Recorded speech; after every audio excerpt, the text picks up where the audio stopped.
From the moment I began my YouTube channel, one of the most common questions I received over this period of time has been, do I use a stabilizer, or what stabilizer do I use?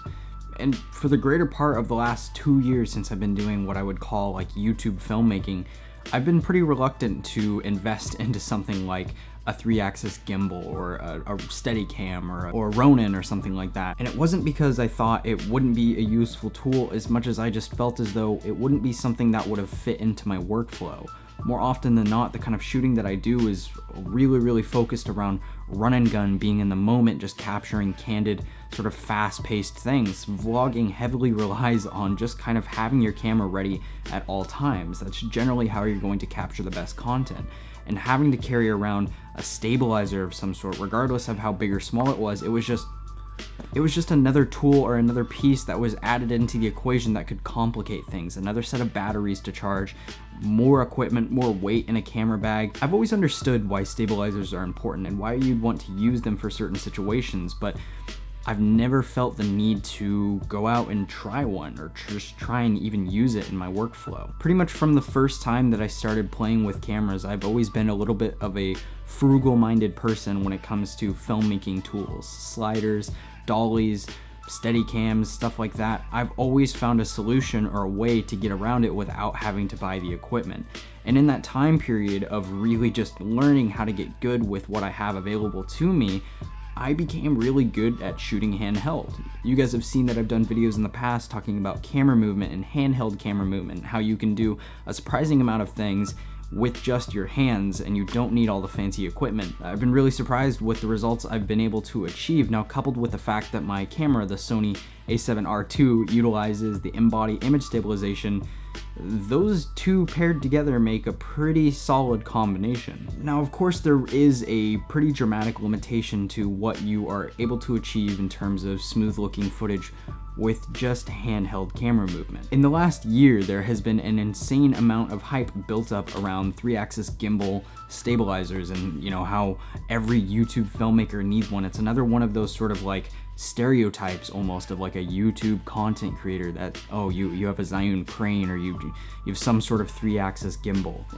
And I'm not gonna lie, I was starting to feel a little left out. Like everybody was expecting that I was using a stabilizer, and there's just so much excitement built up around these gimbals. Like, I gotta get my hands on one. I gotta try one for myself. Are you recording a video? Hi, YouTube! And coincidentally, Gunson, who makes the Moza Air, which I'm sure many of you are familiar with, they reached out to me to see if I was interested in checking out the Moza Air Cross, which is like the little brother to the Moza Air. It's just a bit smaller, a little bit lighter, but supports a little bit less of a payload than the original Moza Air.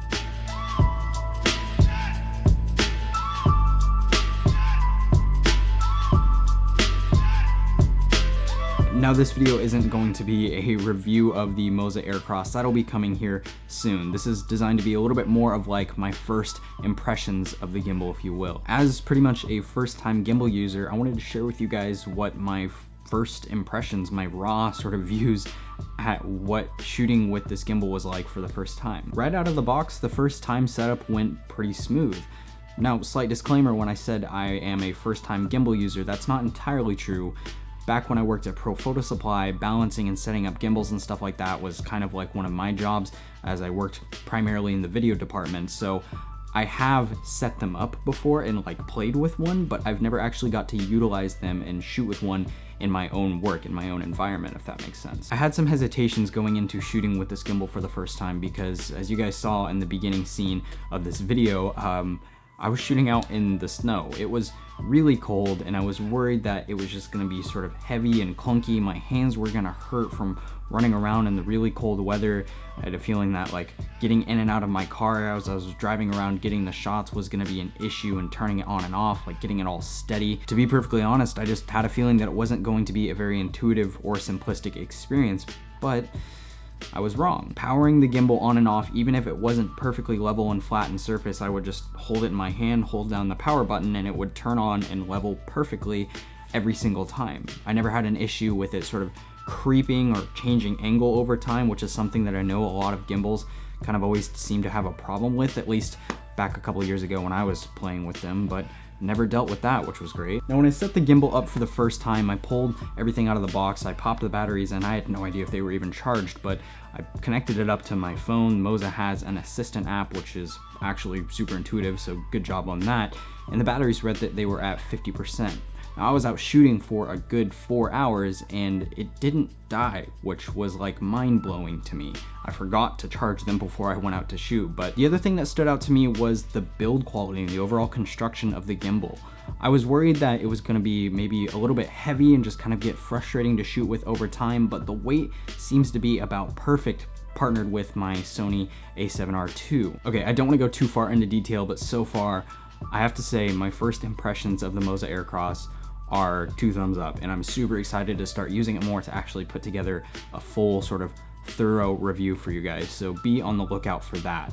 But with that being said, I think I'm gonna wrap up the video here. I just wanted to give you guys a little taste into some hopefully new exciting content coming your guys' way with this guy back here. So be sure to give the video a thumbs up if you guys are excited to see some more content with the gimbal. Subscribe if you haven't already, and I'll see you guys in the next video.